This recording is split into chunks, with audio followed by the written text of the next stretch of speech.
Hey guys, welcome to today's video. In this one, we're talking about a sovereign citizen I've covered before. He's back again, armed with his 5th grade legal education and a brand new motion to dismiss his case. So, let's get started. What is your date of birth, Mr. Gray? Good afternoon, Your Honor. 72 is my date of birth.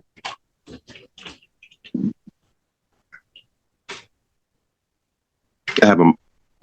Can you say that again? Go ahead and say what you're about to say. I have a motion before the court, Your Honor.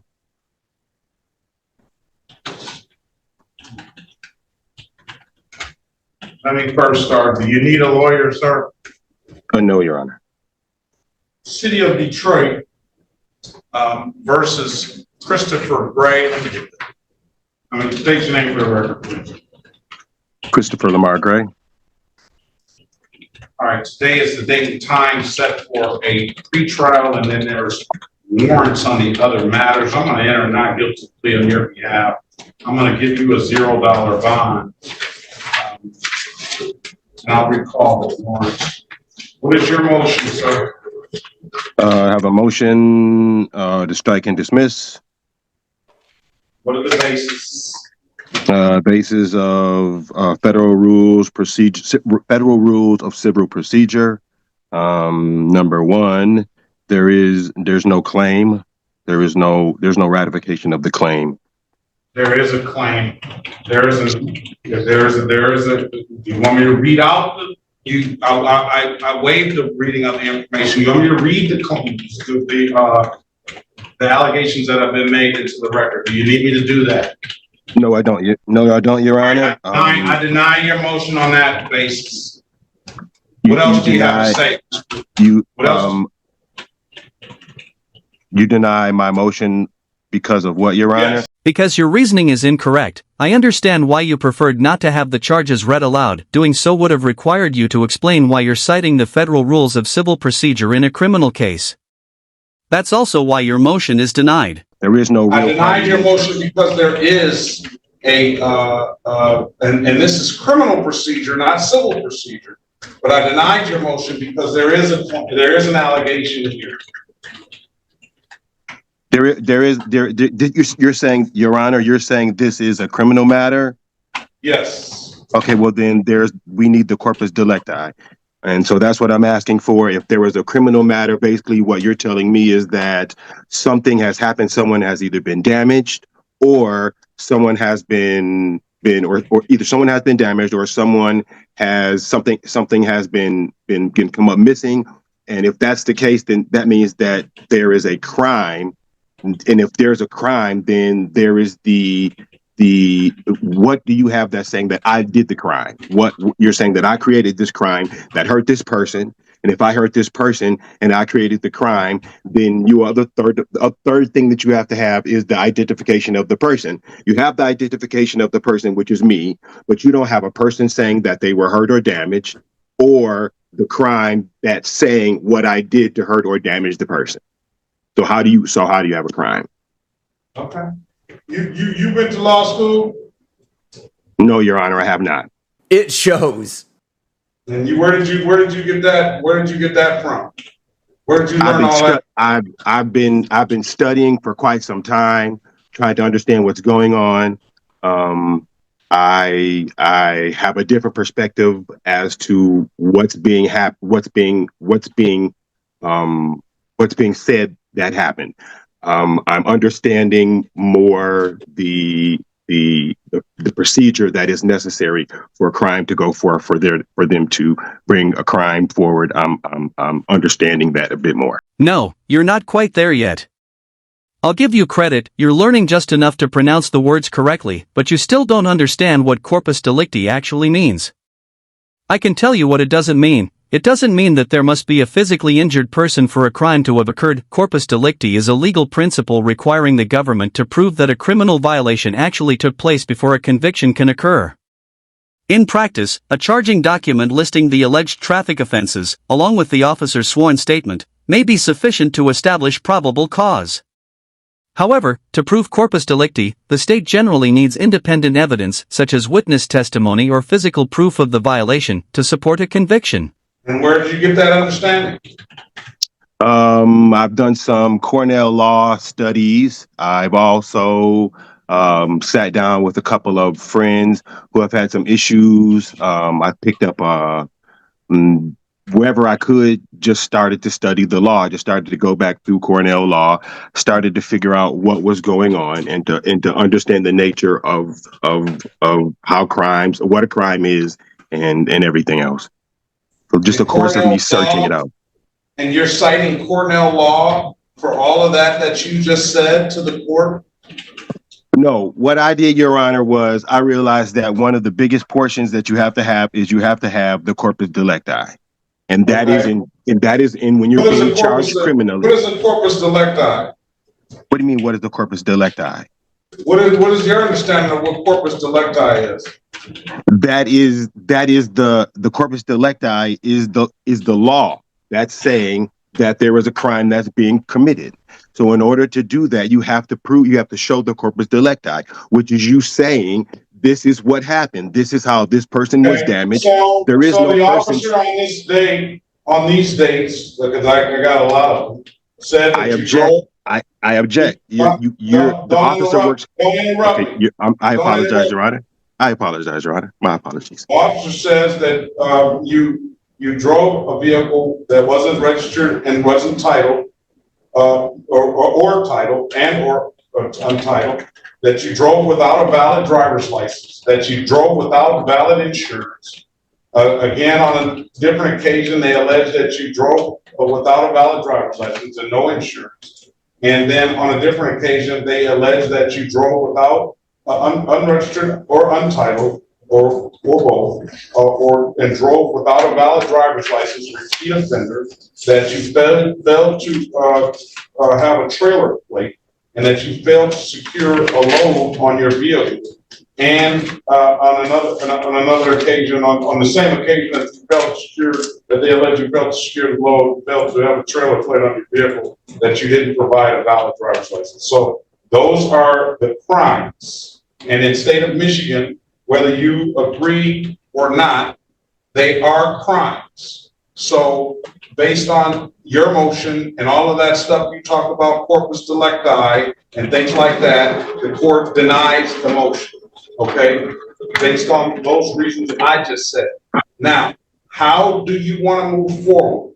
Because wait a minute, I'm not finished. My apologies, Your Honor. How do you want to move forward? Because in my experience, someone that comes into court, as you do, you do not want to take an offer. You do not believe that you need to have plates or registration or insurance, and you just disregard all of that portion of the law. And either you are going to move forward by having a trial, or you're going to take a deal. What do you want to do, sir? Your Honor, first I want to put my objection on the record. What exactly are you objecting to having a choice? It's pretty simple. The question was whether you want a trial or if you're going to try to make a deal with the prosecutor. Why don't you give that another shot, this time with fewer edible crayons? And at that point, whatever your objection is noted. What do you want to do, sir? Do you want a trial? You have two options: trial, or you want to take a deal. Your Honor, I request a jury trial. A jury trial. A jury trial, yes, Your Honor. Very good. Ms. Mathis, I need a jury trial date. Please. And if I may, Your Honor, what time is Mr. Gray presently docketed? I don't even think it matters, but I'll tell you. I don't think it matters. He's got the newer cases and the older cases are pre-trial at 8:35. Christopher Lamar Gray, and then he had some in warrant status. I counted 1, 2, 3, 4, 5, 6, 7, 8, 9, 10 cases into the record.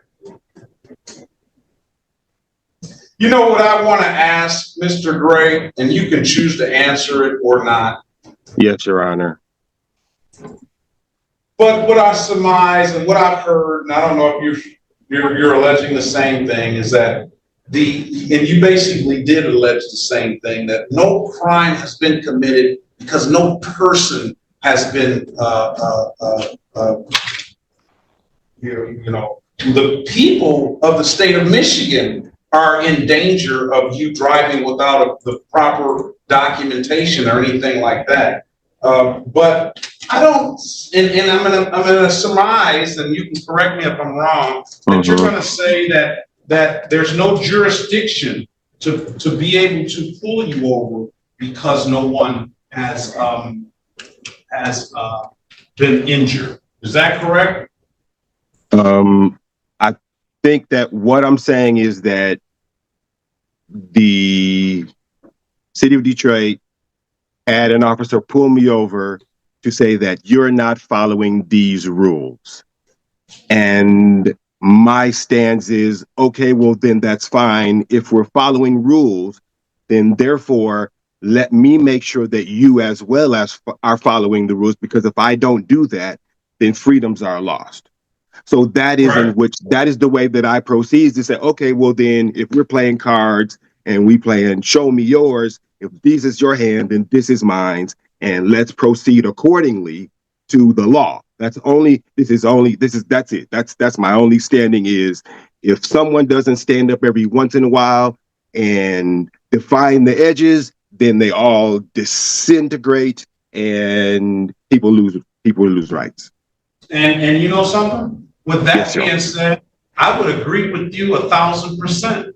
That's why I pride myself, and I hope I'm doing a good job for the citizens that come in here, and the police for that matter, and the prosecution, that I am calling the balls and strikes right. And if something doesn't proceed as it should, then I will dismiss the case one way or the other.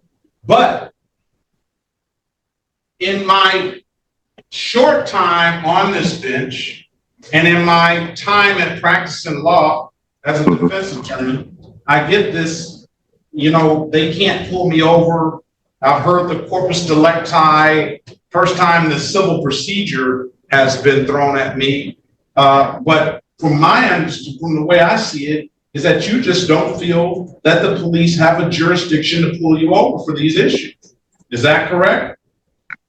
Do I have again, Your Honor, what I feel is that if we are following rules, that if I have to follow the rules, and every person out there, all of these officers, everybody else has to follow the rules. So if it comes down to it, what I'm going to hope that you do by the time you come back on the trial date, jury trial date is going to be March the 18th, 2025. Thank you, Your Honor. You're probably going to have an audience because everybody follows me on these cases all the time. I understand. Yes, we do, and we love you, Judge Perkins. The only issue is that your jury trials usually aren't broadcast on YouTube. So if you happen to be watching this, Judge, could you do us all a huge favor and make this particular jury trial accessible to the public? All right, and I don't know if that's what you want, but we're gonna do that. It's not that. March the 18th, 2025. We're going to have a final pre-trial date. Final pre-trial. This is to you, Mr. Bowman, especially the day before, on February 17th, 2025 at 8:30. So Mr. Gray and Mr.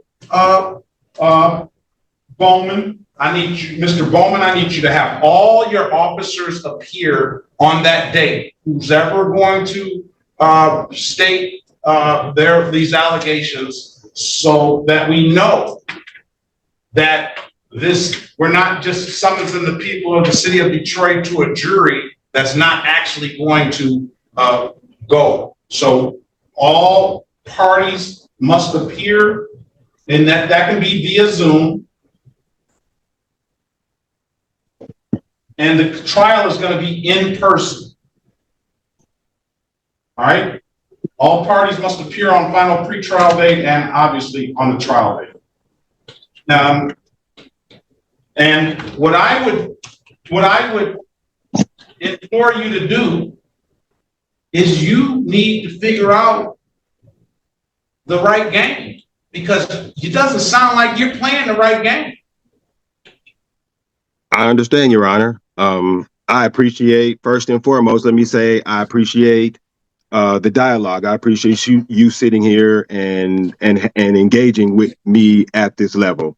So I recognize what you're saying, and so yeah, I guess it's to the table we go. So Yeah, but get your game in order, because I'm just giving Yes, you a sir. little heads up. If you come Yes, in sir. with that game on the jury trial date, then more than likely you'll lose, unless you can find one of those jurors or a couple of those jurors or even all of them to have some sympathy for you, sir. I don't know. I got a whole basis for understanding, and so yeah, if you know Well, it is that what it basis is. that you outlined shortly today is not.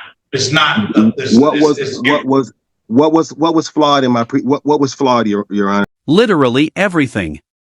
I mean, you cited the federal rules of civil procedure in a statutory criminal case. You've also shown a major misunderstanding of what corpus delicti means, and an inability to recognize that it's already been established in your case. I guess what I'm trying to say is that you would benefit greatly from the assistance of an attorney, maybe one of the free ones provided by the state and guaranteed to you under the Constitution. What is We flawed already in my? discussed it. We already discussed it. The federal rules of civil procedure that you brought up as a motion to dismiss, not the right basis. The corpus delicti, they do have a corpus delicti. They do have a crime that they say has been committed. And if you read the MCL, the Michigan court rules, and the Michigan statutes, then you'll see those crimes outlined there. They have them on the tickets. They got the statute numbers that are on the tickets. So that's not the right basis. So you're in a whole different ball game, and you need to come on to this ball game here. Okay. All right. Okay. Well, I guess we will have that discussion again. I appreciate it. I also want to say I recognize and honor your compassion that you sit on the bench with. I see it as you go out here and you judge our people, and so for all of that, kudos, man. That's for where you sit. I appreciate that. Thank you, sir. Appreciate it. I appreciate Yes, that, sir. Mr. Gray. Yes, sir. You have a Yes, safe, sir. happy holiday season, sir. And You as well. best of luck to you. I'll see you back on March the 17th, 2025 at 8:30 for a final pretrial. And let me say this, let me add to Yes, the record. yes, Your Honor. If there's any motions, those motions need to be in writing. 10 days, within 10 days. Let's put that on the record to a motion. Those motions need to be in writing. Have those motions to the court by February 14th, 2025. And the response will be February 21st, 2025. And I'll rule on those motions on the final pretrial date of 3/17/2025. Again, all parties must hear Mr. Kaufman, all right? Alright, so we've got a few months to wait until his next hearing. Hopefully, Judge Perkins, who does watch these YouTube videos, will see all your comments asking him to make the jury trial available on YouTube, in the name of public interest. If you enjoyed the video, hit the like button. If not, hit dislike. Either way, don't forget to leave a comment below. And make sure to subscribe with notifications on so you don't miss any of my upcoming content.